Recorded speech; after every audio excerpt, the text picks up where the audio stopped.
ഈശോ മിശിഹായ്ക്ക് സ്തുതിയായിരിക്കട്ടെ. ജൂലൈ 13 ശനി. വിശുദ്ധ കുർബാന മധ്യേ നമ്മൾ വായിക്കുന്ന സുവിശേഷ ഭാഗം യോഹന്നാന്റെ സുവിശേഷം 11-ാം അധ്യായം 1 മുതൽ 16 വരെയുള്ള വാക്യങ്ങളാണ്. യോഹന്നാന്റെ സുവിശേഷം 11-ാം അധ്യായം 1 മുതൽ 16 വരെയുള്ള വാക്യങ്ങൾ. നമ്മൾ കാണുന്നത് ലാസറിൻ്റെ മരണം. ലാസറിന് സുഖമില്ല എന്ന് ഈശോയ്ക്ക് അറിയിപ്പ് കിട്ടുന്നു. ഈശോ അങ്ങോട്ട് പോകുന്നില്ല. അവിടെ 2 ദിവസം കൂടെ അവിടെ തന്നെ താമസിക്കുന്നു. അതിനുശേഷം പോകാമെന്ന് പറയുമ്പോൾ ശിഷ്യന്മാർക്കൊരു മടി. അതിൻ്റെ കാരണം ഈശോയെ കൊല്ലാൻ അവിടെ ആ നാട്ടുകാർ ഒരുങ്ങിയിരിപ്പുണ്ടെന്നൊരു ചിന്ത. അപ്പോൾ ഇവരൊന്ന് മടിക്കുന്നു. അതിൻ്റെ ഒടുക്കം ദീദിമോസ് എന്ന് വിളിക്കപ്പെടുന്ന തോമ പറയുന്നു, നമുക്കും അവനോടുകൂടെ പോയി മരിക്കാം. ഇത്രയുമാണ് യോഹന്നാന്റെ സുവിശേഷം 11-ാം അധ്യായം 1 മുതൽ 16 വരെയുള്ള ഭാഗത്തിൻ്റെ കോണ്ടൻറ്റ്.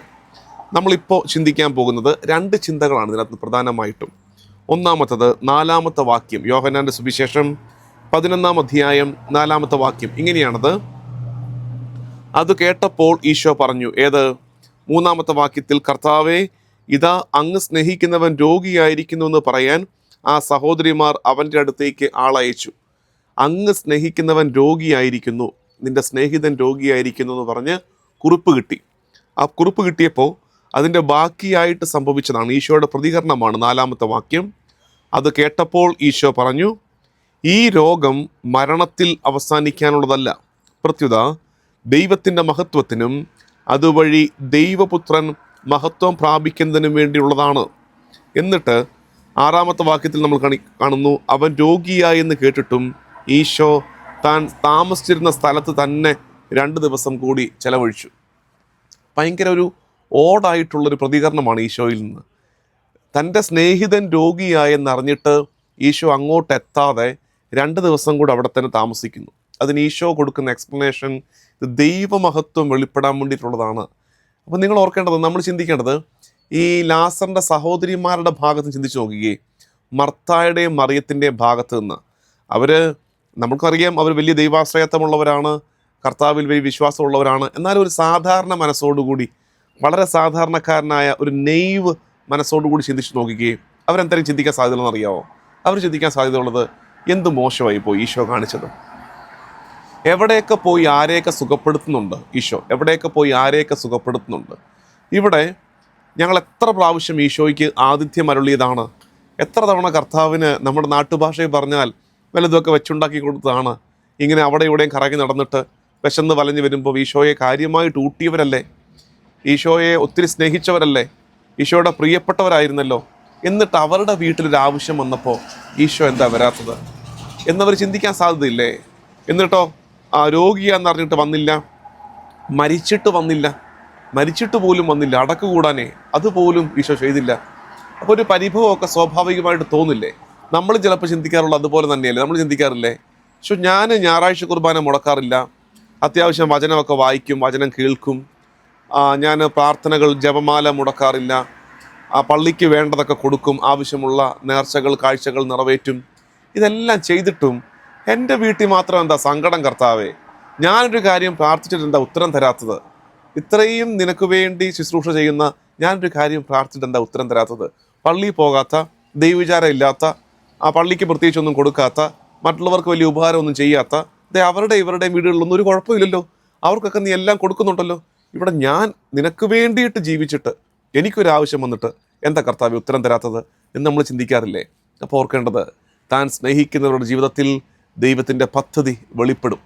താൻ സ്നേഹിക്കുന്നവരുടെ ജീവിതത്തിൽ, കർത്താവ് സ്നേഹിക്കുന്നവരുടെ ജീവിതത്തിൽ ദൈവത്തിൻ്റെ പദ്ധതി വെളിപ്പെടും. അതാണ് ലാസറിൻ്റെ സംഭവം. അവ എപ്പോഴൊക്കെ പ്രാർത്ഥനകൾക്ക് ഉത്തരം കിട്ടാത്തതിൽ സങ്കടപ്പെട്ടിരിക്കുന്ന നേരമുണ്ടോ, എപ്പോഴൊക്കെ സ്വർഗം എന്താണ് എൻ്റെ നിലവിളികൾക്ക് ചെവി ചായ്ക്കാത്തതെന്ന് ആശങ്കപ്പെട്ടു പോകുന്ന നേരമുണ്ടോ, കർത്താവ് ഉണ്ടോ, കർത്താവ് എന്താ എന്നോട് ഇങ്ങനെ കാണിക്കുന്നത്, നന്ദികേടല്ലേ എന്നോട് ഈ കാണിക്കുന്നത് എന്നൊക്കെ ചോദിക്കാൻ തോന്നുന്ന നേരത്ത് ലാസറിൻ്റെ ഈ എപ്പിസോഡ് ഓർക്കണം. ഏറ്റവും പ്രിയപ്പെട്ടവനെ ഈശോ സുഖപ്പെടുത്തിയില്ല, അത് ഓർത്തേക്കണം. ഈശോയുടെ സ്നേഹിതനെന്ന് പറയുന്ന ഈശോയുടെ ഏറ്റവും പ്രിയപ്പെട്ടവനെ ഈശോ സുഖപ്പെടുത്തിയില്ല. മറിച്ച് അവന് വേണ്ടി കർത്താവ് ഒരുക്കി വെച്ചിരുന്നത് മരിച്ചവരിൽ നിന്നുള്ള ഉയർപ്പായിരുന്നു. അപ്പം നമ്മുടെ ചില പ്രാർത്ഥനകൾക്ക് ഉത്തരം തരുന്നില്ലെങ്കിൽ കർത്താവ് ഉത്തരം തരുന്നില്ലെങ്കിൽ ഉറപ്പായിട്ടും വിശ്വസിക്കണം, ഞാൻ ചിന്തിച്ചതിനും പ്രാർത്ഥിച്ചതിനും അപ്പുറത്ത് അതിലേറെ മഹത്വമുള്ള ഒന്ന് എന്നെ ഒത്തിരി സ്നേഹിക്കുന്ന എൻ്റെ ഈശോ എനിക്ക് വേണ്ടി ഒരുക്കി വെച്ചിട്ടുണ്ട് എന്ന് വിശ്വസിക്കുന്നിടത്താണ് യഥാർത്ഥ ക്രിസ്തീയ ആത്മീയതയുള്ളത്. എൻ്റെ ദൈവം എനിക്ക് വേണ്ടി ഏറ്റവും മികച്ചത്, അവൻ്റെ മനസ്സിൽ, കർത്താവിൻ്റെ മനസ്സിൽ ഏറ്റവും മികച്ചതായിട്ടുള്ളത് എനിക്ക് വേണ്ടി ഒരുക്കി വെച്ചിട്ടുണ്ടെന്ന് വിശ്വസിക്കുക തന്നെ ചെയ്യുക. എന്നിട്ട് പിന്നെ താഴേക്ക് വരുമ്പോഴാണ് അവൻ മരിച്ചിട്ടില്ല, ഉറങ്ങുകയാണ് എന്നൊക്കെ ഈശോ പറഞ്ഞു കഴിഞ്ഞിട്ട് ഒടുക്കം ഇവർ ഈ അല്പം ഇങ്ങനെ ആശങ്കപ്പെട്ട് 8-ാമത്തെ വാക്യത്തിലാണ് ഞാൻ നേരത്തെ പറഞ്ഞ കാര്യം. ശിഷ്യന്മാർ ചോദിച്ചു, ഗുരോ, യഹൂദർ ഇപ്പോൾ തന്നെ നിന്നെ കല്ലെറിയാൻ അന്വേഷിക്കുകയായിരുന്നല്ലോ, എന്നിട്ട് അങ്ങോട്ട് പോവുകയാണോ? അതിൻ്റെ ആവശ്യമുണ്ടോ? വെറുതെ ചെന്ന് ചാടിക്കൊടുക്കണോ എന്നൊക്കെയാണ് ശിഷ്യന്മാർ ചോദിക്കുന്നത്. പക്ഷെ ഒടുക്കം 16-ാമത്തെ വാക്യത്തിൽ നമ്മൾ വായിക്കുന്നത് ഇങ്ങനെയാണ്: ദീദിമോസ് എന്ന തോമസ് അപ്പോൾ മറ്റു ശിഷ്യന്മാരോട് പറഞ്ഞു, അവനോടൊപ്പം മരിക്കാൻ നമുക്കും പോകാം. അവനോടൊപ്പം മരിക്കാൻ നമുക്കും പോകാം. എന്താ അതിൻ്റെ അർത്ഥം? മുമ്പേ അവനുണ്ടെങ്കിൽ, നമ്മുടെ മുൻപിൽ അവനുണ്ടെങ്കിൽ ഇനി പുറകെ നടക്കാൻ എന്തിനു മടി? കർത്താവ് നടന്നു കയറുന്നത് മരണത്തിലേക്കാണെങ്കിൽ കൂടെ മരണത്തിലേക്ക്, അവൻ നടന്നു കയറുന്നത് ഉയർപ്പിലേക്കാണെങ്കിൽ അവൻ്റെ കൂടെ തന്നെ ഉയർപ്പിലേക്ക് പറ്റിപ്പിടിച്ച് കർത്താവിനോട് ചേർന്ന് നടക്കുവാൻ തോമ ആഹ്വാനം ചെയ്യുകയാണ്. അതിൻ്റെ മെച്ചം എന്നറിയാമോ? നമ്മൾ ഈ കാലത്ത് നമ്മളും പഠിക്കേണ്ടതാണ്. കാരണം കുരിശെടുത്ത് എന്നെ അനുഗമിക്കാൻ പറഞ്ഞവൻ്റെ അനുയായികൾക്ക് കുരിശിനെ ഭയമാണ് എന്നതാണ് ഈ കാലഘട്ടത്തിൻ്റെ വൈരുദ്ധ്യം. ഇത് ഗൗരവത്തോടെ നമ്മൾ മനസ്സിലാക്കുകയെ, നിങ്ങൾ നിങ്ങളുടെ കുരിശുമെടുത്ത് എൻ്റെ പിന്നാലെ വരുവരെന്ന് പറഞ്ഞതാണ് അവൻ. അങ്ങനെ പറഞ്ഞ് പഠിപ്പിച്ചിട്ടാണ് പോയത്. എന്നിട്ടോ നമുക്കാർക്കും കുരിശു വേണ്ട, കിരീടം മാത്രം മതി. ഒരു സഹനവും നമുക്കിപ്പോൾ പറ്റുന്നില്ല. സഹനം ഒഴിവാക്കാനാണ് പ്രാർത്ഥനകളൊക്കെ. അവിടെയാണ് തോമാസ് ലീഹ പറഞ്ഞ ഈ വാക്യത്തിൻ്റെ പ്രസക്തി. നമുക്കും അവനോടൊപ്പം പോയി മരിക്കാം. അവൻ കൂടെ ഉണ്ടെങ്കിൽ ഏത് മരണ വഴിയിലും ഞാൻ തളരില്ല, പതറിപ്പോകില്ല. ഇനി ശ്രദ്ധിക്കേണ്ടത്, തോമാസ് ലീഹ ആരോടാണ് പറഞ്ഞത്? തോമാസ് ലീഹ ഈശോയോട്, കർത്താവേ, ഞാനും നിൻ്റെ കൂടെ മരിക്കാൻ വരികയാണ് എന്ന് പറയുന്നതിനേക്കാൾ സൗന്ദര്യം ഉണ്ടായിരുന്നു തോമായുടെ പറച്ചിലിന്. എന്തായിരുന്നു? തോമ ചുറ്റുമുള്ളവരോടാണ് പറഞ്ഞേ, നമുക്കും അവനോടുകൂടെ പോയി മരിക്കാം എന്ന് വെച്ചാൽ എന്താ അർത്ഥം? He was actually inspiring his colleagues. തൻ്റെ കൂടെയുള്ളവരെ ബലപ്പെടുത്തുകയായിരുന്നു തോമ. അവനില്ലടാ മുമ്പിൽ, ഈശോ ഇല്ലേ മുമ്പിൽ, പിന്നെ നമുക്ക് ചാകുന്നതിന് എന്തിനാടാ മടി? നമുക്കും പോകാമെന്ന്, നമുക്കും പുറകെ അങ്ങോട്ട് പോയേക്കാം. ശരിക്കും ഈ കാലത്ത് നമ്മൾ മറ്റുള്ളവരുടെ ജീവിതത്തിൽ, ഇന്നലെ നമ്മൾ ചിന്തിച്ചില്ലേ, മറ്റുള്ളവരുടെ ജീവിതത്തെ എങ്ങനെ സ്വാധീനിക്കണം? അങ്ങനെ സ്വാധീനിക്കുന്നതിൻ്റെ അടുത്തൊരു തലമാണിത്. മറ്റുള്ളവരെ അവരുടെ സഹന വഴിയിൽ ബലപ്പെടുത്തേണ്ടത്. മുമ്പിൽ ഈശോ ഉണ്ടെങ്കിൽ നമുക്ക് ഒരുമിച്ച് അങ്ങ് നടക്കാമെന്ന്. മുമ്പിൽ ഈശോ ഉണ്ടെന്ന് ഉറപ്പുവരുത്ത സഹന വഴികളിൽ ഈശോ ഉണ്ടെങ്കിൽ, കുരിശെടുത്തവൻ മുമ്പേ ഉണ്ടെങ്കിൽ, നമ്മുടെ ഇത്തിരിപ്പോം ചെറിയ കുരിശുമരങ്ങളുമായി നമുക്കും അവൻ്റെ പുറകെ നടക്കാം എന്ന് പറഞ്ഞ് പരസ്പരം ബലപ്പെടുത്താൻ നമുക്ക് ഈ കാലത്ത് കഴിയണം. 2 ചിന്തകളാണ് നമ്മൾ പറഞ്ഞത്. ഒന്ന്, ലാസർ വയ്യെന്നറിഞ്ഞിട്ട് ഈശോ സുഖപ്പെടുത്തിയില്ല. ചില പ്രാർത്ഥനകൾക്ക് ഉത്തരം കിട്ടാതെ വരുമ്പോൾ ലാസറിനെ ഓർക്കണേ, നമുക്ക് വേണ്ടി കർത്താവ് ഒരുക്കി വെച്ചിരിക്കുന്നത് സൗഖ്യമല്ല, ഉയർപ്പാകാൻ സാധ്യതയുണ്ട്. അതിനു വേണ്ടിയിട്ടാണ് ആ കാലതാമസമെന്ന് മനസ്സിലാക്കണം. 2ാമത്തത്, നമുക്കും അവനോടുകൂടെ പോയി മരിക്കാമെന്ന് പറയുന്ന ഒരു ആത്മീയ സംസ്കാരം ഈ കാലത്ത് ആവശ്യമുണ്ട്. എന്താ അത്? മുമ്പേ അവനുണ്ടെങ്കിൽ പിറകെ നടക്കാൻ ഇനി എന്തിനു ഭയവും, ഇനി എന്തിനു മടിയും. ലേഖനം, ഫിലിപ്പി ലേഖനം ഇങ്ങനെ തന്നെയാണ്. ഫിലിപ്പി ലേഖനം, നമ്മൾ ഈ പറഞ്ഞ ആശയത്തെ ഒരല്പം കൂടെ പൗലോസ് ലീഹ ഹൈലൈറ്റ് ചെയ്യുന്നുണ്ട്. ഫിലിപ്പി ലേഖനത്തിൻ്റെ 1-ാം അധ്യായം 19 മുതൽ 26 വരെയുള്ളതാണ് ഇന്നത്തെ വായന.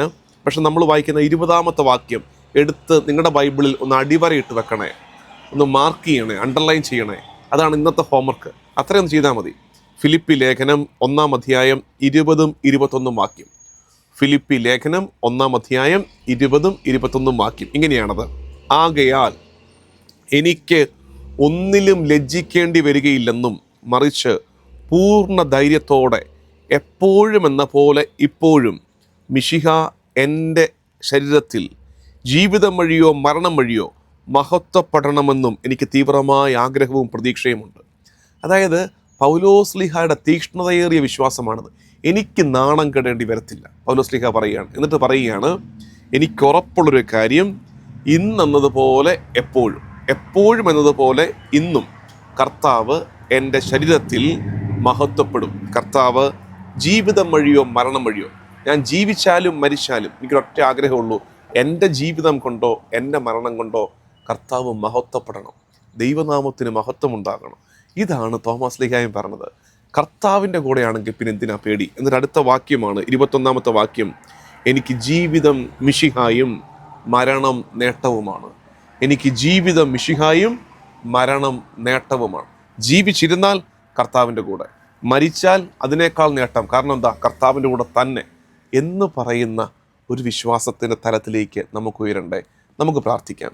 കർത്താവും ദൈവമായ ഈശോ മിശിഹായെ, പ്രാർത്ഥനകൾക്ക് ഉത്തരം കിട്ടാതെ വരുമ്പോൾ സങ്കടപ്പെട്ടു പോകാതെ, നിരാശപ്പെട്ടു പോകാതെ, നിനക്കുപരിയായ പദ്ധതി ഉണ്ടെന്ന് വിശ്വസിക്കാൻ ഞങ്ങളെ പഠിപ്പിക്കണമേ. നമ്മുടെ കർത്താവ് ഈശോ മിശിഹായുടെ കൃപയും പിതാവായ ദൈവത്തിൻ്റെ സ്നേഹവും പരിശുദ്ധാത്മാവിൻ്റെ സഹവാസവും എന്നും എല്ലാ കാലവും കൂടെ ഉണ്ടായിരിക്കട്ടെ, ഇപ്പോഴും എപ്പോഴും എന്നേക്കും. ആമീൻ.